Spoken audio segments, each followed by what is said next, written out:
super bem-vinda Obrigada. a esse nosso encontro. Eu queria começar aqui agradecendo a sua presença. E aí, né, pensando nisso, a gente queria agora, né, nós aqui, a gente imaginou algumas questões, a gente queria se aproximar de você, da sua trajetória. E, de repente, assim, começar sugerindo algumas questões, por exemplo, você contando um pouquinho sua história para nós. Acho que é sempre interessante lembrar memória, né? Pra gente ver o quanto que a nossa trajetória é sempre muito coletiva, né? E a minha também é muito coletiva. Eu vim de Santos, como vocês sabem, nasci na cidade de Santos. Eu fiquei lá, vivi em Santos até meus 18 anos de idade. Então, eu tô em São Paulo faz um pouco mais de 10 anos, né? Então, faz um bom tempo já. Acho que eu tô nessa cidade. Então, o que acontece é que eu sou filha, acho que eu tenho muita sorte, assim, apesar de ser uma mulher negra, que tem, né, uma família que também sofreu muito na vida, eu tenho também muita sorte na minha família, na minha trajetória. Porque eu sou filha de uma mulher preta militante e de um homem também militante, um homem branco, né, que também é militante. Meus pais são de esquerda, meus pais conheceram no PT, meus pais... o meu pai, na verdade, é mais antigo, né? Meu pai vai fazer 80 anos no ano que vem. Então, ele já é um homem que quando eu nasci, ele tinha 50. Então, é isso, assim, o meu pai, ele foi do PCB, depois foi do PT, meu pai foi preso, torturado, ele era pra morrer na ditadura militar, assim. A história do meu pai é muito interessante, uma hora a gente dedica um momento só pra isso. E ele é um homem que, enfim, sempre foi uma inspiração bastante grande. Não cresci com ele, né, meus pais são separados, mas é uma referência. Sempre encontrei, sempre foi presente, apesar de não morar junto na mesma casa.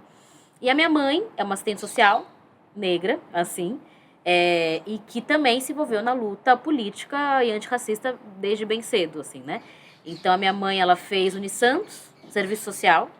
Minha mãe é assistente social da Unisantos, de uma família com muitos irmãos, assim, pretos, e que, enfim, sempre sofreram as violências próprias da nossa família, assim, do povo negro. Então é isso, né? Eu sempre tive, do lado do meu pai, era uma galera que... O pai do meu pai é um homem negro e tal, mas meu pai tem uma família mais arrumada. Assim, do ponto de vista econômico, né? Minha mãe é um pouco diferente. E aí é isso, assim, eu vivi nessa vida, né? Então eu lembro de campanha do PT muito pequenininha, de luta. Minha mãe veio do movimento antimanicomial, uma assistente social que trabalhou na Casa Anchieta. Teve no início dos primeiros... hoje é CAPES aqui em São Paulo, mas na época em Santos chamava NAPS. Então, os NAPs, que foram os primeiros núcleos de atenção psicossocial, minha mãe trabalhou num deles como assistente social, e eu lembro muito, muito vividamente, assim, sabe? Das coisas, de ir no NAPs, de estar nas passeatas com os usuários da saúde mental. Então, era uma coisa que fez parte, assim, da minha história. E aí, enfim, fui me envolvendo, né? Fui indo e quis fazer psicologia na USP, né? Eu estudei em ETEC, lá em Santos também, né? Sou cria de ETEC, então eu acho que ETEC é maravilhoso, assim. Eu acho que é muito incrível enquanto experiência, eu acho também um privilégio, assim, porque é uma escola pública muito ampla, muito cheia de diferentes pessoas. Assim, na minha sala da ETEC tinha gente filho de médico e tinha gente, assim, que às vezes você via que a pessoa não sabia se a família tinha o que comer, assim, sabe? Então tinha de tudo, assim, na ETEC, na minha sala. E era assim, né? Eu fui, passei, consegui uma bolsa no cursinho, vim pra USP, passei em psicologia em 2012, na Universidade de São Paulo. E aí, encontrei uma USP muito diferente da que é hoje até. Encontrei uma USP muito mais excludente, muito mais elitizada, enfim. Então, me envolvi muito cedo no movimento estudantil e no movimento negro, né? Foi o que fez sentido pra mim também, até acho que pra continuar naquele espaço. E aí foi isso, né? Me encontrei ali no centro acadêmico, no DCE, nos movimentos negros. Naquela época era bem pequeno, assim, na USP. Na verdade, não é bem pequeno, não. Tinha um núcleo de consciência negra muito bem estabelecido. Às vezes a Jupiara, tinha o pessoal lá. Mas a nível estudantil, era muito fragmentado, era esparso, a gente era em poucos, entendeu? Então, o núcleo de consciência negra mesmo era muitos funcionários, como é o caso da própria Zezé e da própria Jupiara. E aí, mas sempre tiveram uma postura muito acolhedora e muito atenta a todos os pretinhos e pretinhas que entravam, assim. E aí fui indo no movimento estudantil e aí é a história, assim. E em que região de Santos que vocês viviam? A gente viveu muito, a gente se mudou o tempo inteiro. A gente já morou no Marapé, já morou no Canal 3, já morou na Aparecida, já morou na Encruzilhada, já morou no José Menino. Gente, assim, a gente mudava pra caramba. Assim, a gente se mudava muito. Você com a sua mãe? Eu, minha mãe e minha tia. Uma pessoa que me criou junto com a minha mãe. Minha tia é a irmã mais velha da minha mãe, então fui criada por 2 mulheres negras, né? E a minha mãe é isso, é uma militante, assistente social. Então, e aí a gente sempre tem uma questão que é esse primeiro momento que a gente se descobre uma mulher negra, uma menina negra, uma pessoa negra. E que você está contando a história da sua mãe, que era uma militante, uma mulher negra que se sabia negra, o que também não é algo comum, né? Sim, sim, sim. E aí, como que foi para você essa descoberta? Quando foi? Como foi? Eu acho que pra mim, eu não consigo ter uma memória exata, assim, mas eu sei que foi na infância, assim, e eu sei que foi em algo envolvendo interação com amiguinhos, assim. Eu não me lembro do fato, eu me lembro de quando eu estava em casa. Assim, eu não lembro o que foi dito, eu não lembro. Eu só me lembro de estar em casa, no banho, olhando pra minha pele. É só isso, assim. Eu acho que foi a primeira vez que teve alguma... O resto eu não lembro real, assim. Deve ter sido alguma fala, alguma brincadeira, enfim, alguma piada racista, não sei. Mas eu lembro disso, de estar no banho olhando assim, sabe? Pra pele. Assim, é isso que eu me lembro. E era uma escola que tinha crianças negras e muitas crianças brancas também. Então tinha a questão, enfim, do racismo bem colocado, assim, né?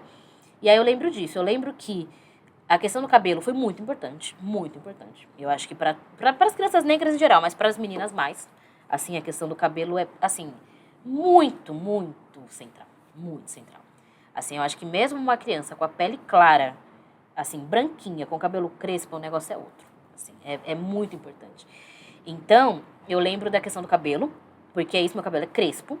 E era, vocês viram aqui, né? Crespinho, blackzinho. Sim. E aí, assim, eu lembro que eu fazia química desde muito cedo. E as pessoas são contraditórias, né? Minha mãe sempre, né? Você é muito bonita, seu nariz é muito bonito. Mas vamos fazer aqui, né? O permanente afro, que era na moda na época também, gente. Era super na moda. Não era uma coisa assim de querer ser branco. Era uma química pesada. Uma química pesada, mas que, enfim, contraditoriamente ali era parte também também de afirmar sua negritude, mas era isso, né? Ainda era uma adequação, porque não podia ser o crespo, tinha que ser o cachinho, né? Tinha que ser o cachinho bonitinho, soltinho. Não para ser liso, mas aquele cachinho lá do Tonhonhon, que era propaganda do Netinho Lembra? Eu lembro. Não era propaganda do Netinho? Junto com umas crianças do cabelo com cachinho, assim, sabe? Aí eu lembro dos permanentes afro que eu fazia, primeiro acho que eu tinha 4, 5 anos, assim. Nossa, super nova. Química pesada, menina.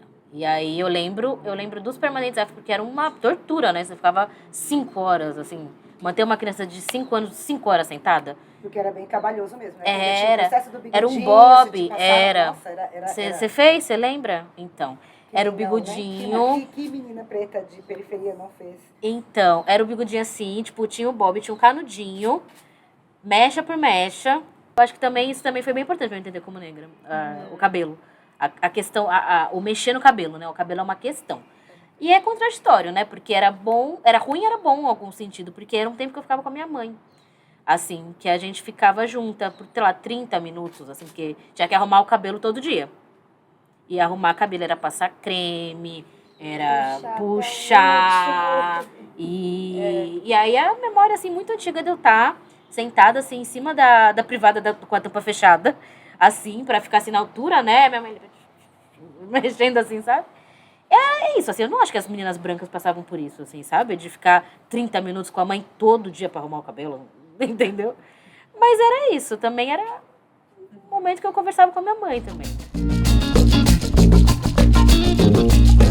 Tinha minha tia Lúcia, que morreu quando eu tinha, acho que 8 anos, 9 anos, que é uma figura muito importante, assim, na vida, na história. Minha tia Lúcia, ela foi a irmã mais velha da minha mãe, uma mulher preta retinta, acho que é a mais escura das irmãs, cabelo crespão, e ela era historiadora, assim, a minha tia Lúcia, ela estudou, porque assim, quando a família se mudou de Vitória para Santos, porque meu avô foi trabalhar de estivador no Porto, né, o avô de todo mundo em Santos é estivador no Porto, assim, gente, é isso, assim, era o Porto, era ser estivador, era normal. E aí, quando eles foram para Santos pro meu avô ser estivador lá, a tia Lúcia ficou, eu acho, em Vitória, porque ela estudava. E ela estudava fazer história no lugar onde hoje é a UFES, a Federal do Espírito Santo. E aí ela foi do PCB. Na verdade, o meu pai conheceu a minha tia Lúcia Meu pai, eles dois eram do PCB, lá em Santos, clandestino, ditadura militar. E depois, a partir dessa amizade com a minha tia Lúcia, que ele foi conhecer minha mãe, que era a irmã mais nova da minha tia Lúcia. E como foi que toda a sua família, então você está mencionando sua mãe, sua tia, seu pai. A família era um partido político. Exato. E alguém narrou em algum momento para você quem fez a primeira fagulha? Ai, acho que teve uma situação, acho que assim, a fagulha foi meio um processo, né? Foi indo, foi aos poucos, então era mais uma leitura de mundo a partir das questões sociais, de desigualdade social, racial, que sempre se teve, né? A questão da ditadura era muito falada, porque eu sabia que meu pai tinha sido preso torturado antes de entrar na faculdade, que minha mãe tinha contado que ele tinha sido preso torturado. Então, não foi nenhuma coisa que ele contou, foi uma coisa que minha mãe contou pra mim, assim. Ela falou, não, filha, seu pai já foi preso, seu pai já passou por isso, seu pai, enfim, né? Era isso que eu sabia, depois que eu fui ler mais coisa, né? E aí, então já tinha uma certa postura no mundo, mas eu lembro que teve um processo muito engraçado em Santos, 2011, que eu acho que foi quando eu comecei a me aproximar mais de coisa organizada num momento da vida mais adulto, assim, né? Mais final da adolescência. Gente, o Santos é vanguarda, hein? Em 2011, teve a luta contra o aumento da passagem em Santos. Foi uma luta que era a galera de Santos. E tinha eu fui junto com o pessoal, eu chamava no Facebook, e eu ia junto, eu e a minha amiga Nayara, tinha um povo do cursinho que ia, e já tinha alguns partidos ali. Tinha um PSOL, tinha um PSTU, tinha um PT. E tinha os anarquistas. E tinha, enfim, a galera que era do movimento. E aí eu lembro que eu ia nos atos, eu gostava. E aí eu passei na USP logo depois. Tanto que eu acho que eu entrei na USP sendo contato do PSTU. Porque eu entrei como? Porque na época que a gente estava... Contato é como a gente chama a pessoa que é alguém que a gente quer ganhar pro partido. Assim, é um termo, né, de dentro da militância. E aí eu lembro que a gente estava nos atos, eu e meus amigos, assim, contra o aumento da passagem. E aí tinha uma moça que se aproximou da gente, veio perguntar, falou, de onde vocês são? A gente falava, a gente faz cursinho, a gente tá no ensino médio. E aí eu falei que eu queria fazer psicologia na USP. Ela, vamos se manter em contato pelo Facebook. Eu falei, tá bom. E aí ela viu que eu tinha passado. E quando eu entrei, uma pessoa do PSTU, da Psico-USP, me abordou. Falou, e você é a Luana? Eu falei, sou eu. E aí ela já fez todo o acolhimento ali. Já, porque a direção já tinha passado pra galera do partido aqui de São Paulo. Mas no final não fui pro PSTU, né? Mas daí, enfim, no final foi pra outro lugar. Mas foi importante também, aquele acolhimento muito importante, a Renatinha. Daí eu fui, né, entrei na USP em 2012. Foi meu primeiro ano na psicologia USP. E lá tinha um movimento estudantil bastante forte. Né, era um momento, o movimento estudantil sempre tem uma presença, né? E naquela época tinha uma discussão grande já sobre a luta por cotas, já em 2012. Já tinha um debate que existia no movimento estudantil. Porque na época já tinha, acho que foi mesmo em 2012 que teve aprovação no STF. Acho que foi quando o DEM entrou no STF com uma ADI, uma ação direta de constitucionalidade, e o STF deu a legalidade num voto maravilhoso, assim, acho que foi do Lewandowski, que foi um voto, uma tese, né, sei lá, de pós-doutorado, que era o porquê que cotas eram legais no Brasil. E aí eu acho que na época o governo do estado de São Paulo estava muito pressionado e criou, muito pressionado porque não colocava em nenhuma das 3 estaduais paulistas, né, mas óbvio que tinha uma pressão pública, né, e nacional. E colocou um negócio chamado PIMESP, assim, não sei se vocês lembram disso, que era o Programa de Inclusão por Mérito do Estado de São Paulo. Era um negócio bizarro, assim, era uma bizarrice, era um absurdo completo, assim, mas era uma tentativa de responder e dizer que São Paulo tinha algum tipo de ações afirmativas, chamava inclusão por mérito.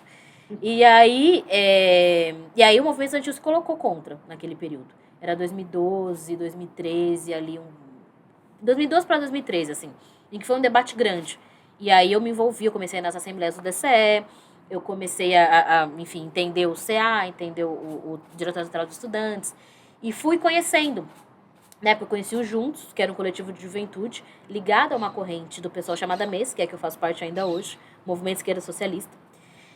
E aí, enfim, fui me envolvendo, fui conhecendo o movimento negro, o próprio núcleo de consciência negra, e aí aconteceu o Junho de 2013, que eu acho que foi um divisor de águas muito grande para mim, né, e para muitos de nós, e para o Brasil, né, que até hoje vários debates se fazem sobre um momento muito intenso e contraditório.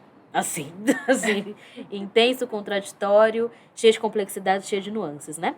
E aí, naquele período, eu fui pras ruas, né, lutar pelo aumento da passagem mais uma vez, que eu, como tinha sido em Santos em 2011. Aí, bom, é isso. Aí eu achei o pessoal, basicamente. Foi muito um momento, assim, que eu conheci, inclusive, os coletivos de juventude que eram ligados ao PSOL. Eu, naquela época, já antes disso, no primeiro ano, eu já estava fazendo estágio no SUS. Foi uma das coisas que também me segurou na universidade, né? Acho que além do movimento estudantil, eu fiz uma matéria com a professora Iane Scarcelli,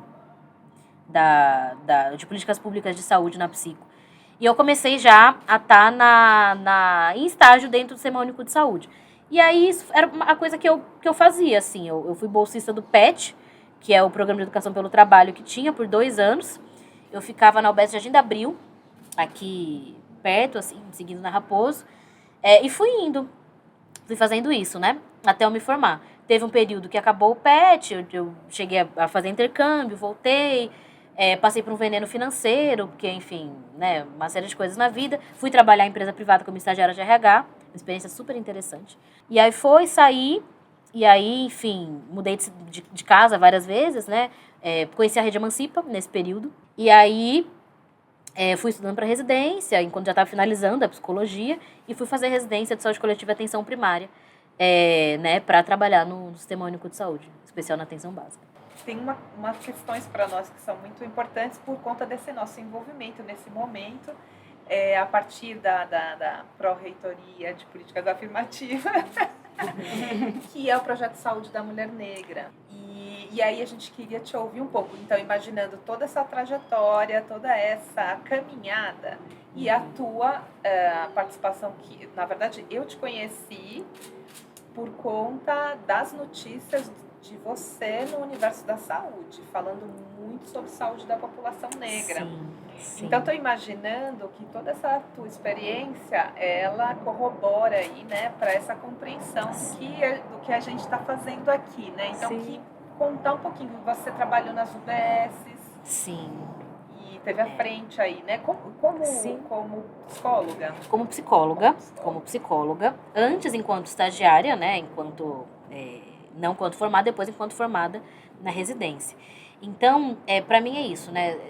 Eu acho que bem no início da graduação eu consegui entrar em contato com o mundo das políticas públicas de saúde e entender a força gigantesca do ponto de vista, inclusive, da luta antirracista que tem naquele espaço. Assim, porque é isso, a gente fala do SUS, acho que o SUS é mais do que uma conquista democrática, assim. É uma conquista muito grande contra até a subjetividade desumanizante do Brasil, assim, sabe? Porque imagina, gente, o Brasil, né, nosso país o negro não tem nada, assim, a gente é desumanizado, a gente é nada, assim. E aí você tem um sistema de saúde que coloca que uma pessoa que não tem nada e outra pessoa branca vão, enfim, chegar lá e ser atendido igual, isso é completamente, assim, desvirtua total do que é o que era o Brasil tradicionalmente, assim, né? Eu acho que é muito contra a maré, muito mesmo. Então é isso que eu sempre senti. Eu comecei a atuar nas unidades básicas de saúde, vendo profissionais muito incríveis contra a maré, vendo o que era atenção básica do ponto de vista de luta territorial, assim, né? De não ser uma coisa ambulatorial, assim, no sentido de ai, doente, vem aqui, vou te passar um remédio, vai embora, assim, sabe? Era uma coisa de uma permanência num lugar de relações profundas com aquele território. Assim, então, eu bem no comecinho, eu tive parte do que eu tava, né, quando eu tava ainda me formando, e já trabalhava, enfim, pelo PET de saúde aqui, principalmente no Jardim da Abril, eu ficava muito com as agentes comunitárias.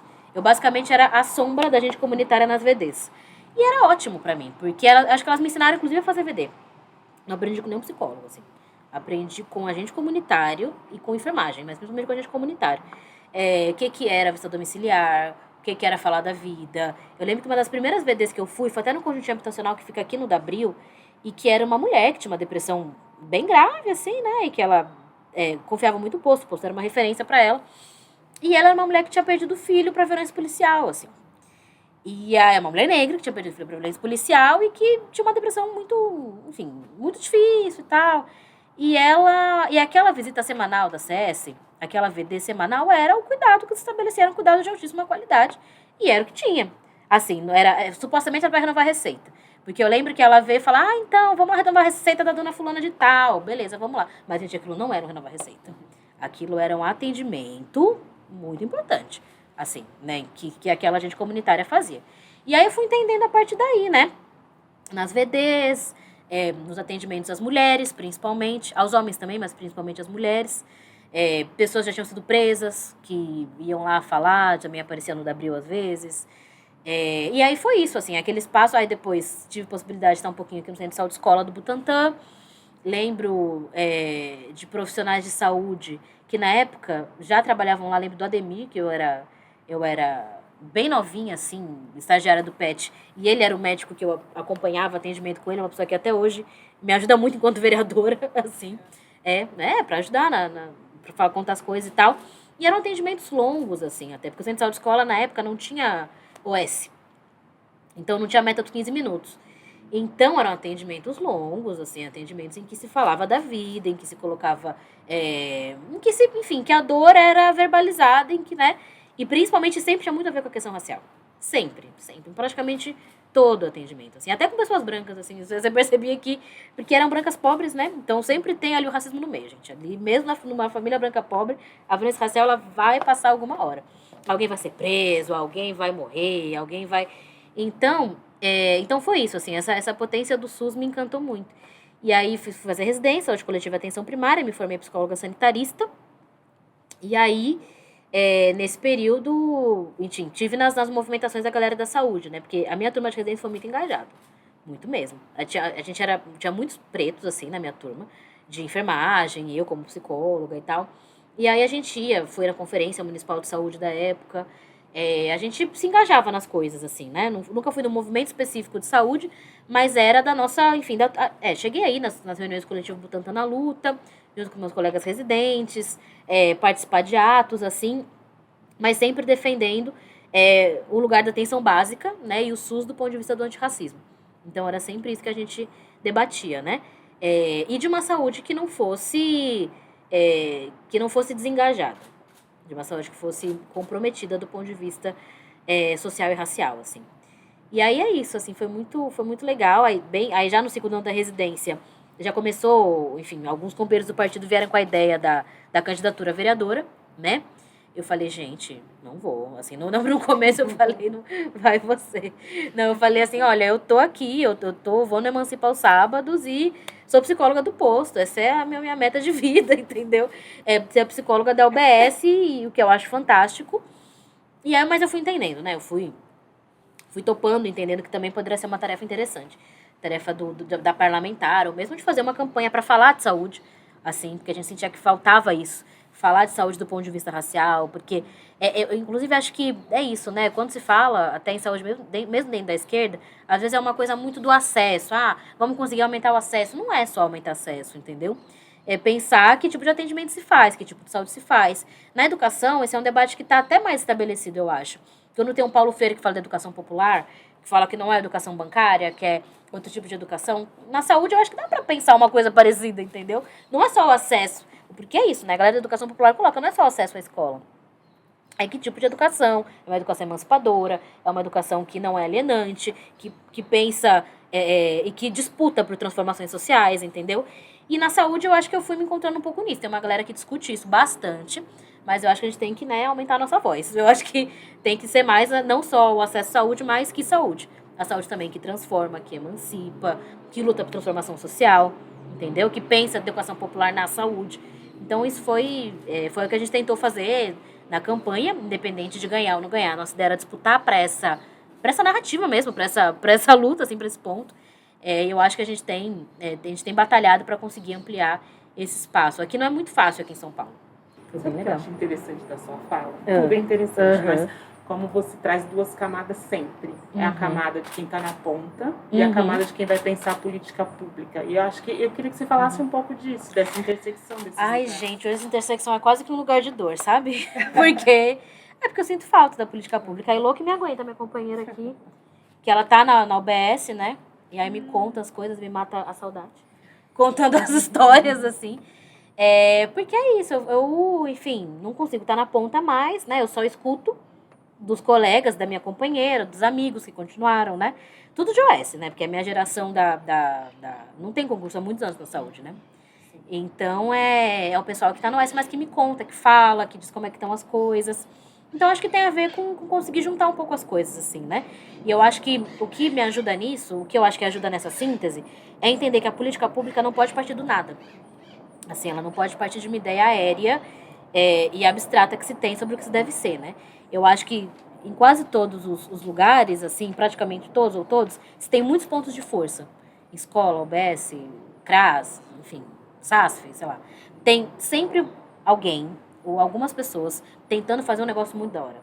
Assim, ali contra tudo e contra todos, tentando ali, faz um coletivo e faz a comissão de igualdade racial, que às vezes tem 2 pessoas, e aí vai fazendo, assim.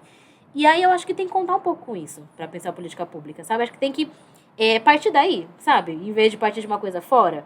Acho que partir, às vezes, dessa graminha, assim, que tá vindo, para crescer uma árvore, sabe? Para pensar uma coisa mais legal. Eu acho que isso ajuda a pensar, né? Mas no meu partido, acho que tem bastante gente com esse perfil. Assim, acho que da saúde sou eu, só. Mas tem, por exemplo, na bancada do pessoal tem 2 professores, assim, que vieram do chão de escola. Assim, que deram aula por anos. Professor de escola pública. Assim, então acho que essas coisas ajudam, assim.